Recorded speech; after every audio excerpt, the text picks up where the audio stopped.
ప్రియ సోదరీ సోదరులారా, మన వాక్య పాఠం 1 యోహాను పత్రిక 2వ అధ్యాయం 12 నుండి 17వ వచనం వరకు సావధానంగా వినండి.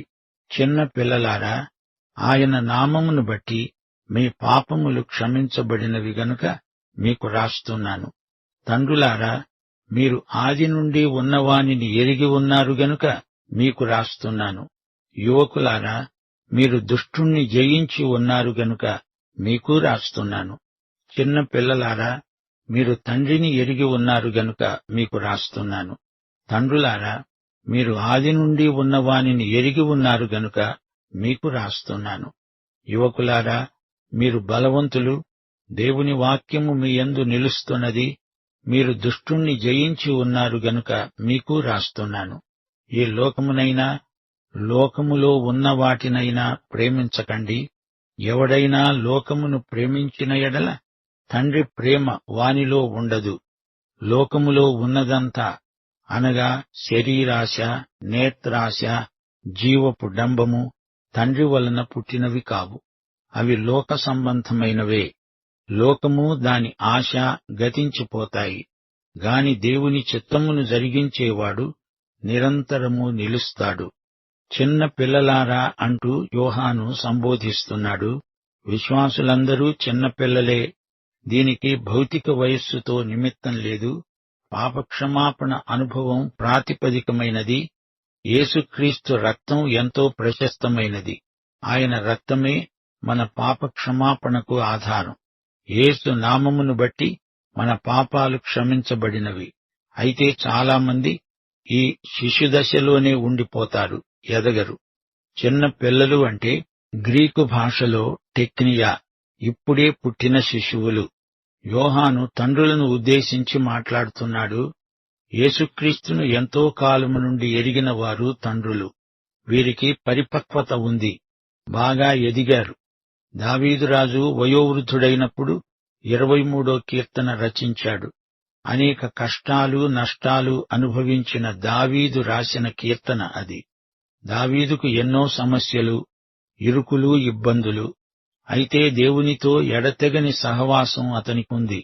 మంచి పరిపక్వమైన ఆధ్యాత్మిక వయస్సు వచ్చినప్పుడు యెహోవా నా కాపరి, నాకు లేమి కలగదు అన్నాడు. తండ్రులారా అని యోహాను పిలిచాడంటే దావీదు ఇదే వర్గానికి చెందినవాడు. వృద్ధుడైన రాజు ఈ కీర్తన రాసినప్పుడు ఆధ్యాత్మిక తండ్రి అయ్యాడు. తాను సింహాసనం మీద కూర్చొని యెహోవా నా కాపరి అని గానం చేశాడు. గత జీవితాన్ని పునర్విమర్శ చేసుకుంటున్నాడు, సింహావలోకన చేసుకుంటున్నాడు. చిన్నప్పుడు గొర్రెలను కాచుకుంటూ ఎంత సాహసం చూపేవాడో. ఎలుగుబంట్లు, సింహాలు వస్తే గొర్రెలను కాపాడడానికి పోరాడేవాడు. తాను రాజయ్యాడు అంటే ప్రజలకు తానొక కాపరి. వారు ప్రజాగొర్రెలు, వాటికి తాను ఒక కాపరి. యోనాతానుతో తనకున్న స్నేహం ఎంతో ప్రగాఢమైనది. సౌలు దగ్గర నుంచి తాను పారిపోయాడు, హెబ్రోనులో రాజయ్యాడు. ఆ తరువాత ఇశ్రాయేలు 12 గోత్రాలకు రాజయ్యాడు. ఆ పిమ్మట తాను చేయకూడని పాపమొకటి చేశాడు. తన పాపాన్ని ఒప్పుకున్నప్పుడు కృపగల దేవుడు తనను క్షమించాడు. కుటుంబంలో అనేక సమస్యలు తలెత్తాయి. దేవుడతణ్ణి శిక్షించాడు. అబ్షాలోము తిరుగుబాటు. తాను అబ్షాలోమునెంతో ప్రేమించాడు. యెరూషలేము నుండి తాను పారిపోయాడు. అబ్షాలోము మరణవార్త విని దావీదు గుండె బద్దలయ్యేలా ఏడ్చాడు. ఇప్పుడు కీర్తన రాసి పాడుకుంటున్నాడు. యెహోవా నా కాపరి, నాకు లేమి కలగదు. తన కాపరి అయిన యెహోవా ఏ విధంగా తనను పచ్చిక బయళ్లలో పరుండజేశాడో వర్ణించాడు దావీదు. తన ప్రాణానికి సేద తీర్చిన యెహోవా తన కాపరి. కాపరి తనకు ఉంటే అన్నీ ఉన్నట్లే. దావీదు లాంటి వారినే ఉద్దేశించి యోహాను తండ్రులారా అని సంబోధిస్తున్నాడు. ఇక ఇప్పుడు యువకులారా అని పిలుస్తున్నాడు. మీరు దుష్టుణ్ణి జయించి ఉన్నారు గనుక మీకు రాస్తున్నాను. తండ్రులకున్నంత పరిపక్వత, అనుభవం యువకులకు ఉండదు. అయితే వీరు క్రీస్తు రక్తబలం చేత దుష్టుణ్ణి జయించారు. దేవుని కోసం ఎలా జీవించాలో ఈ యువకులు ఎరుగుదురు. యువకులారా, దుష్టుణ్ణి జయించి మీరు నిజంగా యువకులని రుజువు చేసుకోండి. మీరు ఈ రోజున దేవుని కోసమే జీవిస్తామని ప్రతిన పొందండి. చిన్న పిల్లలారా, మీరు తండ్రిని ఎరిగి ఉన్నారు గనుక మీకు రాస్తున్నాను. పరిపక్వత లేని పసిపిల్లలకిది రాస్తున్నాను. మీరు పైడియా వర్గం. గ్రీకు భాషలో పైడియా అంటే ముక్కుపచ్చలారని పసికందులని అర్థం. తాము దేవుని పిల్లలమని వీరికి తెలుసు, అంతకు మించి వీరికి మరేమీ తెలియదు. కొన్ని సంఘాలలోనైతే అధిక సంఖ్యాకులు ఆధ్యాత్మిక బాలలు. వారికి కాపరులు పాడాలి జోలలు. భౌతిక వయస్సు పైనబడుతున్నా ఆధ్యాత్మికంగా వీరు శైశవంలోనే ఉండిపోయారు. వారికి ఎదుగు బొదుగు లేదు. మళ్లీ యోహాను ఈ 3 వర్గాల వారిని పలకరిస్తున్నాడు. తండ్రులారా, మీరు ఆది నుండి ఉన్న వానిని ఎరిగి ఉన్నారు గనుక మీకు రాస్తున్నాను. తండ్రులు తెలుసుకోవలసిందంతా తెలుసుకున్నారు. క్రీస్తునందు తండ్రి కావటమంటే ఏమిటో పౌలు ఫిలిప్పీ పత్రిక 3వ అధ్యాయం 10వ వచనంలో చెప్పాడు. ఆయన మరణ విషయములో సమానానుభవము గలవాడనై ఆయనను ఆయన పునరుత్థాన ఫలమును ఎరుగు నిమిత్తము నేను సమస్తము నష్టపరుచుకుంటున్నాను. పౌలు ఆత్మయందు తండ్రిలాగా మాట్లాడుతున్నాడు. యేసుక్రీస్తును ఎరిగి ఉండడం ఎలాగా? ఆయనతో ఎడతెగక సహవాసం చేసేవారే ఆయనను ఎరిగినవారు. దేవుని వాక్యంలో మాత్రమే యేసుక్రీస్తు ప్రత్యక్షం ఉంది. దేవుని వాక్యం ఆహారం లాంటిది. దినదినము వాక్యాహారం తింటూనే ఉండాలి. యేసుక్రీస్తును ఎరిగిన వారై ఉండాలంటే లేఖనములలోని క్రీస్తుతో సహవాసం చెయ్యాలి. ఆయనతో కలిసి జీవితయాత్రను కొనసాగించాలి. జీవితంలో ఎదురయ్యే కష్టనష్టాలన్నిటిలో యేసుతో ఉండాలి, యేసుతో నడవాలి. ఇప్పుడు మళ్లీ రెండోసారి యువకులను ఈ రచయిత పిలుస్తున్నాడు. యువకులారా, మీరు బలవంతులు. దేవుని వాక్యం మీ యందు నిలుస్తున్నది. మీరు దుష్టుణ్ణి, దుష్ట సైతానును జయించి ఉన్నారు గనుక మీకు రాస్తున్నాను. యువకులు బలవంతులా? వారి బలం ఎక్కడ్నుంచి వచ్చింది? మీలో దేవుని వాక్యము నిలిచి ఉంది గనుక మీరు బలవంతులు. మీలో ఉన్న దేవుని వాక్యం వల్లనే మీరు దుష్ట సైతానును జయించగలుగుతున్నారు. ఎఫెసీ పత్రిక 6వ అధ్యాయంలో దేవుడిచ్చే సర్వాంగ కవచంలోని 6 భాగాలు వర్ణించబడినాయి. వీటన్నిటిలో సైతానును జయించడానికి దేవుని వాక్యమనే ఆత్మ ఖడ్గం ప్రత్యేకంగా పేర్కొనబడింది. సైతానును లేఖనములు అనే ఆత్మ ఖడ్గంతో జయించాలి, ఓడించాలి. మరే ఆయుధమూ పనిచేయదు. దేవుని వాక్యమే ముఖ్యం. లేఖనములలోని క్రీస్తే మన దేవుడు. ఈ వాక్యం లేకనే చాలామంది విశ్వాసులు పాపాల ఊబిలో దిగబడిపోతున్నారు. రోజూ ముప్పూటలా మీరు సుష్టుగా భోంచేస్తారు కదా. అలాంటప్పుడు ఆత్మాహారాన్ని కూడా ఆ విధంగానే ఆరగించాలి గదా. వాక్యాహారము లేని విశ్వాసులకు ఆధ్యాత్మిక క్షయ ప్రాప్తిస్తుంది. జాగ్రత్త. దేవుని బిడ్డలు లోకములో ఉన్న వాటిని ఆశించకూడదు, వాటిని ప్రేమించకూడదు. మనము దేవుని పిల్లలము అని ఎలా తెలుస్తుంది అనే అంశాన్ని యోహాను ఇంతవరకు చర్చించాడు. మనము ప్రభువును ప్రేమిస్తాము, ఆయన ఆజ్ఞలను శిరసావహిస్తాము. ఎందుకనగా మనము దేవుని బిడ్డలము. దేవుని ఆజ్ఞలు భారమైనవి కావు. ఇవి ధర్మశాస్త్రమందలి దశాజ్ఞలు కావు. యేసు ప్రభువు ప్రత్యేకంగా తన విశ్వాసులకిచ్చిన ఆజ్ఞలివి. ఇవి ప్రేమాజ్ఞలు. యేసుక్రీస్తుతో మనకున్న సన్నిహిత సంబంధాన్ని బట్టి మనం అతి పరిశుద్ధ స్థలంలో ప్రవేశించాము. గమనించండి శ్రోతలు, రోమాపత్రిక మనలను దాస్యగృహములో నుండి విడిపించి బయటికి తెచ్చింది. ఎఫెసీ పత్రిక మనల్ని ప్రభువు యొక్క విందుశాలలోకి ప్రవేశపెట్టింది. హెబ్రీ పత్రిక మనల్ని కృపాసనము వద్దకు తెచ్చింది. 1 యోహాను పత్రిక మనలను దేవుని సన్నిధిలోకి పూర్తిగా ప్రవేశపెట్టింది. దేవునికి మనము విధేయులమైతే దేవుని బిడ్డలమని మనకు నిశ్చయత, ఇతరులకు రుజువు. మనము ప్రతి విషయములో ప్రభువును సంతోషపెడతాము. అదే మన ఆకాంక్ష. విధేయతకు ప్రేరణ ప్రేమ అయి ఉండాలి. యోహాను సువార్త 14:15 ప్రభువు అన్నాడు, మీరు నన్ను ప్రేమించిన ఎడల నా ఆజ్ఞలను గైకొంటారు.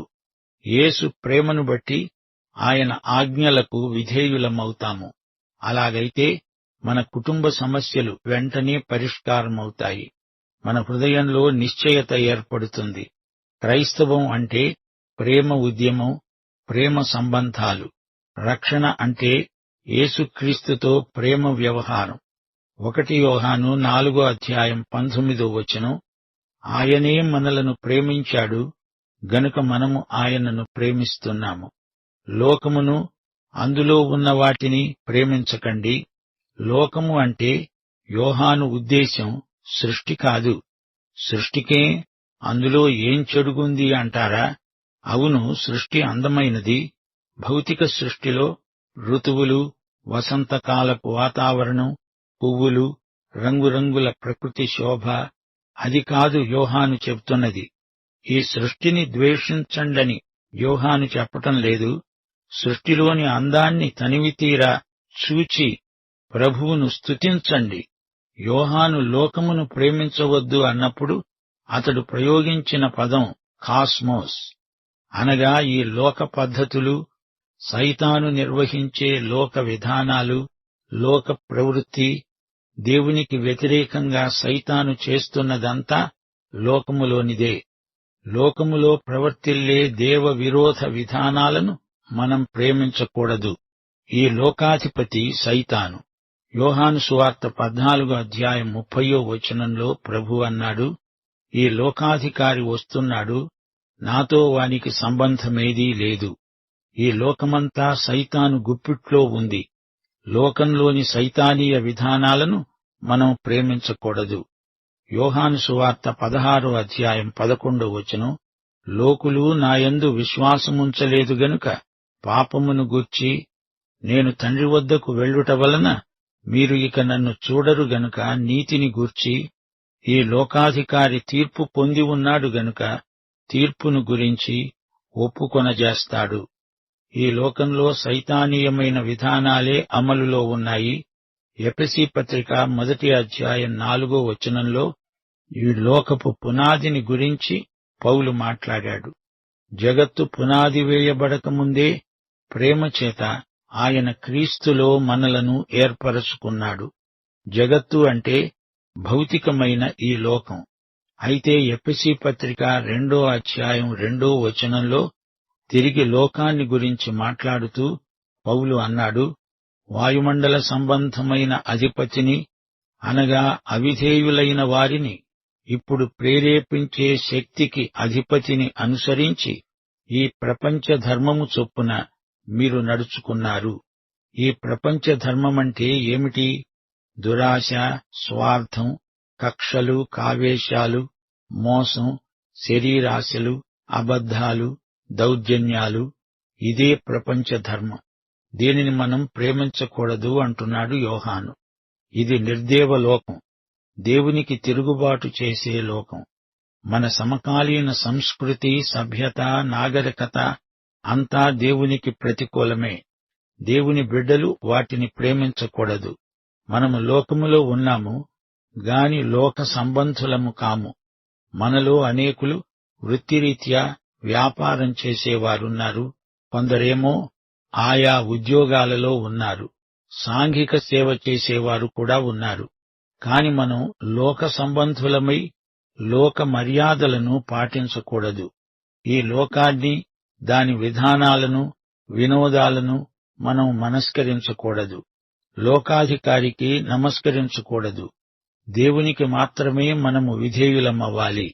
గలతీ పత్రిక 6:14 మన ప్రభువైన యేసుక్రీస్తు శిలువయందు తప్ప మరి దేనియందు అతిశయించడం నాకు దూరమగునుగాక.